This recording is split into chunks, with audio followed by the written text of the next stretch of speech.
এসেছিলাম বন্ধুরা। তো ফাইনালি আমরা দুজন এসেছিলাম কীর্তন শুনতে। জানো যে কীর্তন শুনতে গেলে কোনো ভয়েস লাগে না, ভয়েসটা মেটার করে না।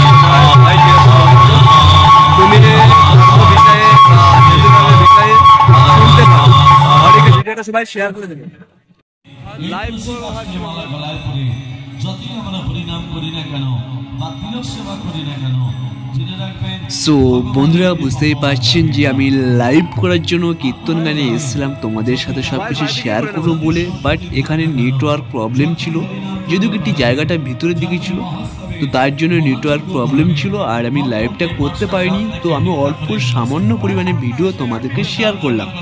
মন চাইলে এবং ভালো লাগলে ভিডিওটি লাইক করে দেবে অবশ্যই। আর সবাই ভালো থাকবে। দেখতে পাচ্ছি এখানে সবাই কিন্তু ইয়াং জেনারেশন থেকে শুরু করে সমস্ত মা বোনেরা কিন্তু কীর্তন শুনছে, উপভোগ করছেন। দেখতে পাচ্ছেন তো 3 দিন ব্যাপী কীর্তন চলছে এবং 2 দিন নাম গান চলবে এই জায়গাটা। এটা কিন্তু সুন্দরবনের মধ্যে অবস্থিত এই জায়গাটা, তোমাদের সেটা শেয়ার করেও বলে দিলাম। তো যারা বাংলাদেশ থেকে এবং আমাদের ইন্ডিয়া থেকে যে সকল বন্ধুরা দেখছো তোমাদেরকে অনেক অনেক ভালোবাসা রইল, বুক ভরা। সর্বদাই সকলকে সুস্থ রাখুক ভগবান শ্রীকৃষ্ণ, ভালো রাখুক এই কামনা করব।